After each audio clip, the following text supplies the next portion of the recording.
ফরিদপুর সদর উপজেলার অম্বিকাপুরের গোবিন্দপুরের বাসিন্দা শাহিদা বেগম। পেঁয়াজের বীজ উৎপাদন করে আত্মনির্ভরশীল হয়ে অনন্য উদাহরণ স্থাপন করেছেন এই নারী। আর 10 জন নারীর মতোই ঘরের কাজ আর সন্তান লালন পালন করে সময় কেটে যেত তার। তবে অভাবের সংসারের হাল ধরতে গিয়ে শুরু করেন পেঁয়াজের বীজ চাষ। আর এই পেঁয়াজের বীজ কপাল খুলে দিয়েছে তার। একজন সাধারণ কৃষক বধূ থেকে দেশের সেরা বীজ উৎপাদনকারী হিসেবে পরিচিতি পেয়েছেন। পেঁয়াজের বীজ উৎপাদনে শাহিদার সাফল্যের কারণে সবাই তাকে কালো সোনার রাজকন্যা হিসেবে ডাকেন। এরকম করে আমি 2004 সালে থেকে আমি এই পেঁয়াজের বীজটা উৎপাদন করি, মাত্র 2 পাখি জমি দিয়ে। 2 পাখি জমি দিয়ে করার পরে আমি ওই বছরে 2 মণ বীজ পাই।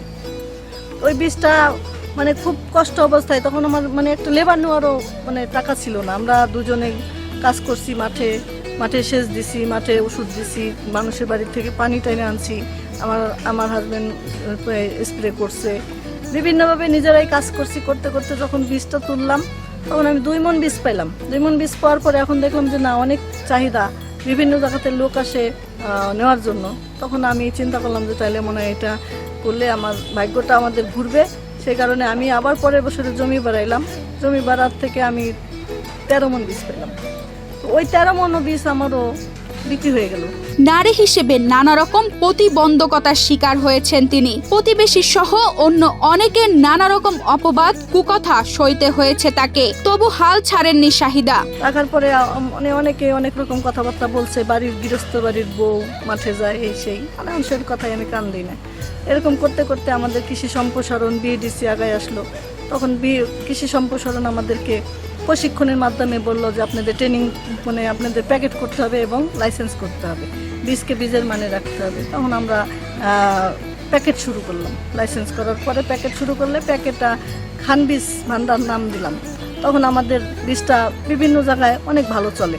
এরপর আর পিছু ফিরে তাকাতে হয়নি শাহিদা বেগমকে। একের পর এক সফলতার দুয়ার খুলে যায়। 2020 সালে আমি একজন নারী হিসাবে আমি কিন্তু রিস্ক নিছি, ঝুঁকি নিছি, এবং আমার ইচ্ছা ছিল। আমি কোনো কাজ পারতাম না, তো আমার সাহস ছিল যে এটা আমার করতে পারবো। মানে অনেক কথাবার্তা আমি অনেক শুনছি, শাশুড়ি ননাস, যার মাধ্যমে আমাকে কাজের জন্য অনেক কিছু বলছে। তখন আমার মনে মনে জিদ হয়েছে যে এরা যদি পারে আমি কেন পারবো না। সেই ক্ষেত্রে আমি চেষ্টা করছি এবং আমি সবসময়ের জন্য মানে আমার মাথার মধ্যে কাজ করছি আমি এটা পারবো। কৃষির প্রতি এই অদম্য আগ্রহ আর ইচ্ছা শক্তির কারণে তিনি দেশ জুড়ে সেরা কৃষক হিসেবে পরিচিতি লাভ করেছেন। ইতিমধ্যেই পেয়েছেন নানা রকম পুরস্কার। তার পেঁয়াজের বীজ এখন কৃষক থেকে শুরু করে কৃষি বিভাগ ও দেশের বিভিন্ন এলাকায়, এমনকি দেশের বাইরেও যাচ্ছে। কথাবার্তা আমি অনেক শুনছি, শাশুড়ি ননাস, যার মাধ্যমে আমাকে কাজের জন্য অনেক কিছু বলছে। তখন আমার মনে মনে জিদ হয়েছে যে এরা যদি পারে আমি কেন পারবো না। সেই ক্ষেত্রে আমি চেষ্টা করছি এবং আমি সবসময়ের জন্য মানে আমার মাথার মধ্যে কাজ করছি আমি এটা পারবো। ওরা যদি পারে আমি কেন পারবো না, আর কাজের জন্য কেনই বা আমাকে সে বলবে।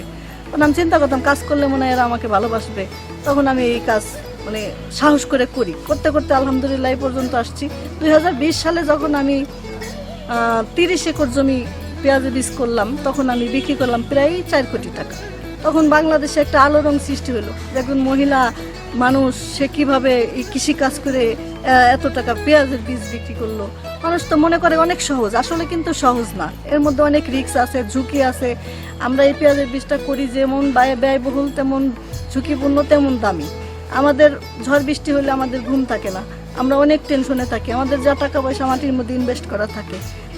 কৃষি সম্প্রসারণের নারী উদ্যোক্তা হিসাবে আমি পুরস্কৃত হই আমাদের ফরিদপুর জেলায়।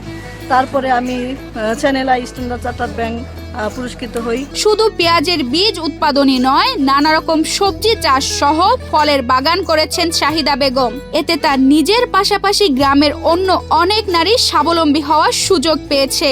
এখন তার কৃষি খামারে কয়েকশো নারী পুরুষ শ্রমিক কাজ করছেন।